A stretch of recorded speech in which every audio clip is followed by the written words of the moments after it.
Hello, ladies and gentlemen. Gabes here. This is the Heroic DPS guide for Garrosh Hellscream.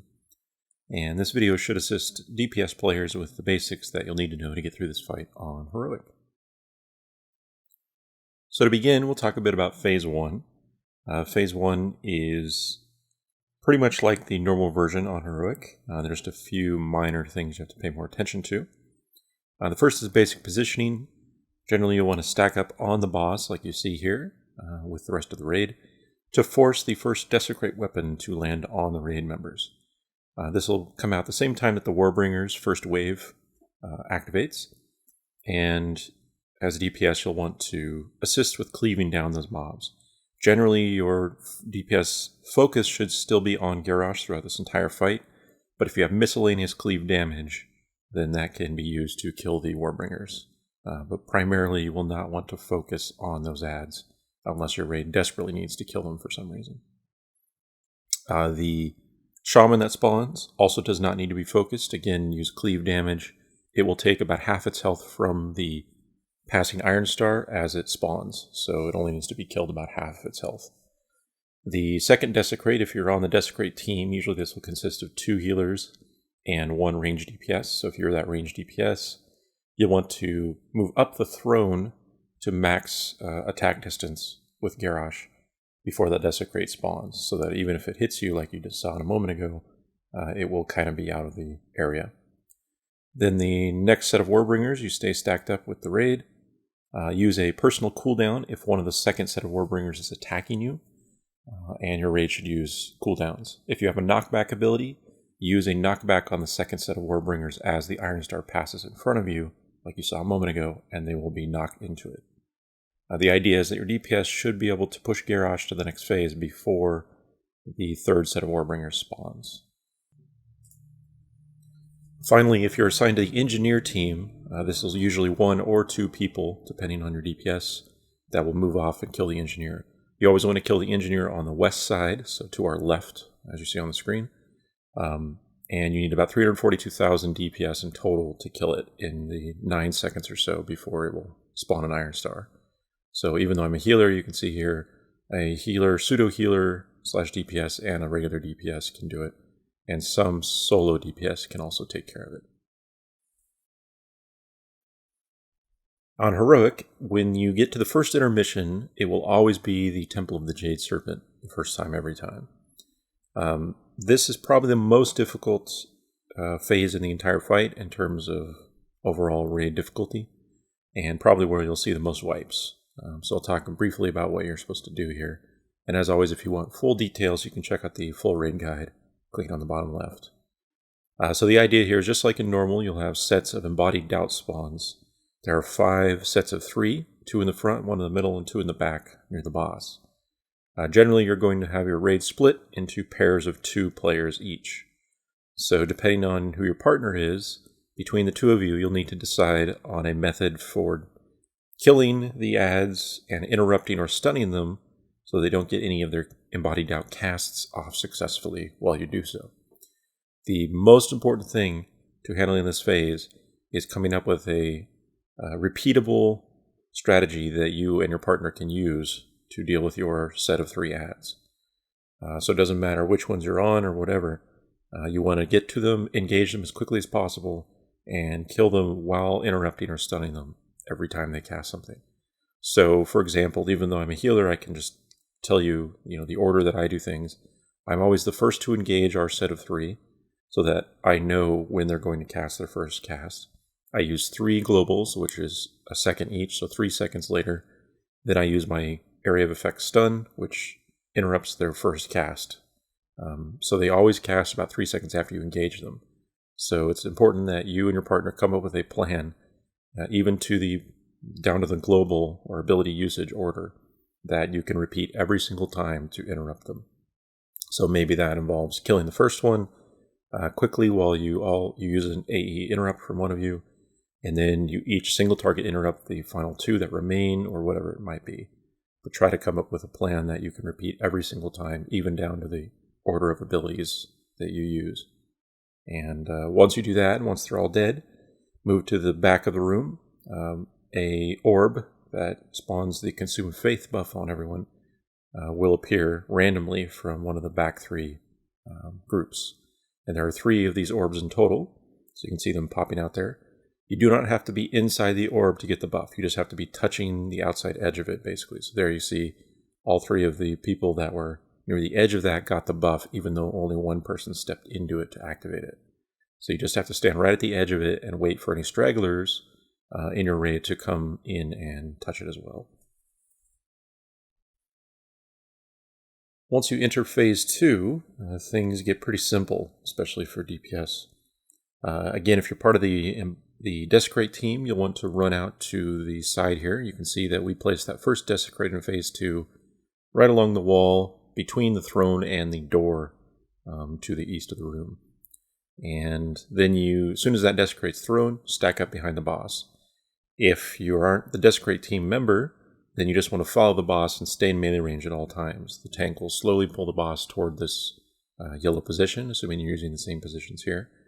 But otherwise, just like normal, if you're not in the Desecrate team, stay within melee range of the boss.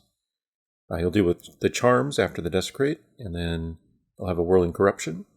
Your raid will probably need to come up with raid cooldowns for each Whirling Corruption that occurs.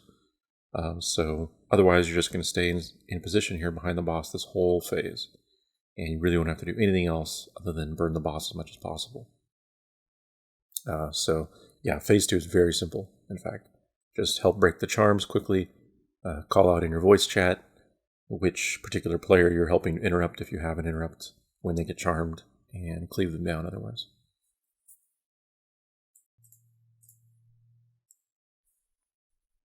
Going into the second intermission, the basic goal for DPS is to have the boss enter this around 20% health.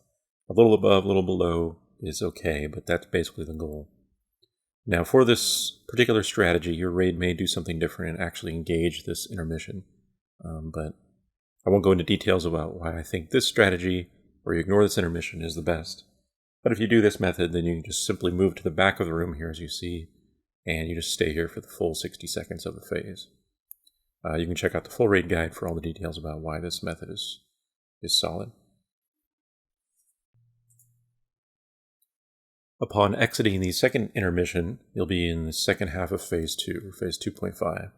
Again, if you're part of the Desecrate team, immediately get in position for that first Desecrate, which we place here just to the west side of the throne, as you see there, and then get back into melee range.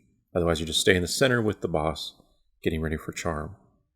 As usual, break the charms. The empowered charms need to be hard interrupted. You cannot use stuns. And then you'll want to position for the upcoming empowered whirl. So the best position we found is to do a half circle. Basically, if you're ranged, you do max DPS range on the boss and get in a half circle position. So you can see kind of our positions here, toward the red marker in this case. Once a minion spawns in you, if it does, make sure you pick up threat on it if you can. Otherwise, stun it when it appears and get out of the puddle, and then burn it down. Obviously, just like normal, you don't want the minions to die near other minions. But once those minions are active, you'll want to move to a wall or somewhere in the back of the room in case you get targeted with Desecrate that first time. So you may have seen that first Desecrate was kind of back to the left where we were. Once the minions are dead after the Desecrate's active, run back in, deal with charms, and then you'll move back out once again. As long as the Desecrate was put along the wall, as you saw, or somewhere, you will be able to move to the same side, in this case to the east again, for the second round of Empowered Whirl, and then the process is basically the same. So if you need to do more DPS to the boss, stay in max DPS range.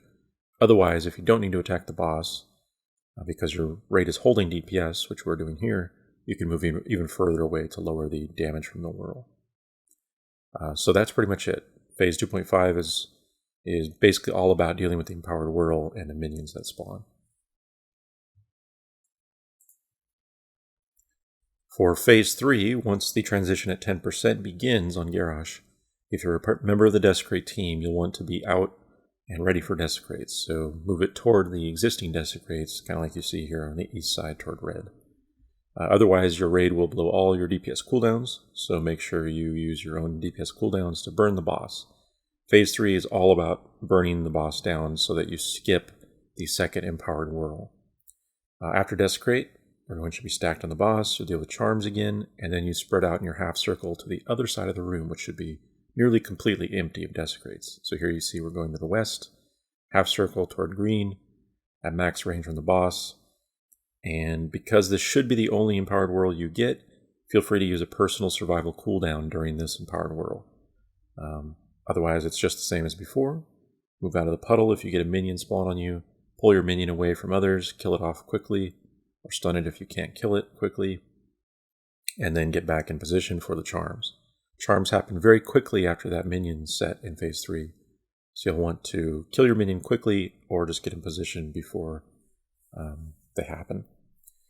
Then you'll get another desecrate pretty quickly, so again, if you're on the desecrate team, move out for that, somewhere that's free, and then back in. And the goal is to push Garrosh to about 2%, so he'll phase before this second whirl, as I mentioned. So there, we've done it there, and that's it. So phase 3 is all about burning the boss, which means you have to set up during the previous phase so that there's nothing else going on, and that's really up to your raid strategies and all that good stuff. Finally, on phase 4, this is the brand new phase for Heroic. There'll be a bit of an animation, and then you'll be teleported into the other realm. Now, you want to watch your boss timers, and about 3 seconds before the teleport goes off, reapply any dots you might have on the boss. This will just up the overall raid DPS a little bit. This phase is, as I said, brand new, but a lot of the mechanics you'll be used to from other sort of boss mechanics you've seen in the past. But I'll go through exactly what's going on. Your raid will generally move to the right here, which you see we're doing here. And you'll want to watch for the Malice timer. When Malice is about to be cast, make sure you're stacked up behind the boss in melee range, everyone in the raid. And once Malice is active, it will be targeted on a random raid member. That member will just stay stationary behind the boss where you started at. Meanwhile, everyone else in the raid will be using the circle that's indicated by the Malice to jump in and out of the Malice debuffs. So you saw in the center of the screen there's a little in and out indicator that's a weak aura. I've included the link to the import string on our wiki website in the description if you want that. It's very helpful. But basically the way Malice works is while it's active on a player, anybody that's in that purple circle, the 2 closest players to the Malice target, will be hit with Malicious Blast, which does moderate shadow damage, and it has a 4-second debuff that increases Malicious Blast damage with each stack. So the basic idea is that you stand on the inside edge, so right along the outside, but just inside the circle until you get a Malicious Blast cast on you. Once you get a stack of it, you step out of the circle for the 3 or 4 seconds until the debuff fades. So there you see I'm stepping out. Then I've dropped the buff, so I step back in until I get another one, then I step out. And everyone is doing this. So you have 8 people doing this at all times because everyone except the main tank on the boss is dealing with Malice. And this will prevent everyone from getting more than 1 stack. So as long as you're quick to move out when you get 1 cast and then back in when the debuff fades, you'll do it just fine. And that's all there is to handling Malice. Mechanically, it's very simple. It's just a matter of reacting quickly and positioning yourself properly on the inside and the outside of the circle as needed. The next main mechanic is bombardment, which you see is all these bombardments of bombs going around the room. Pretty simple to deal with. Once it starts, mostly your raid will spread and move across to the other side of the room. So you want to obviously avoid the bombs if possible, but they won't kill you outright if you get hit by one on accident. The important thing is during bombardment, except with one exception, you need to make sure you're not running near anyone else in the raid. If 4 or more people are stacked up within about 5 yards of one another during bombardment, you will spawn an iron star. And except for the very first iron star that you want to appear, this is bad. So you only want 1 iron star to appear, and your raid will generally have a strategy for dealing with that. So to get the iron star to appear, as I said, you need 4 more players stacked up. Generally what this will be is simply, during the first bombardment, staying stacked for your Malice management until that first iron star appears, and then you spread out. Do not be afraid to spread out away from where the boss is being pulled. All that matters is that you're spread away from other raid members so you don't spawn an extra iron star until everyone's spread enough that then you can make your way over there. So anyway, it's generally a bunch of crap that is irrelevant. As long as you handle Malice properly as a DPS, that's pretty much all you need to worry about. And then you spread out when it's called to spread, so you don't spawn extra Iron Stars. Make your way over to the next position, and then stack up again once Bombardment is over to deal with the next Malice, and repeat this process over and over. Otherwise, this DPS check for this phase is pretty simple as long as your group handles Malice properly. You just need to kill the boss before the second Manifest Rage occurs, which basically means before he gains 200 energy in total during this phase. So that's it. This phase is quite simple compared to the rest of the fight. You'll get a few practice runs and eventually get it down pretty easily. So that is the DPS guide for Heroic Garrosh Hellscream. As always, I hope you enjoyed. If so, please subscribe, and there'll be plenty more coming up in the next expansion, since this is the last boss of Mists of Pandaria. How exciting. So, thanks for watching, and see you next time.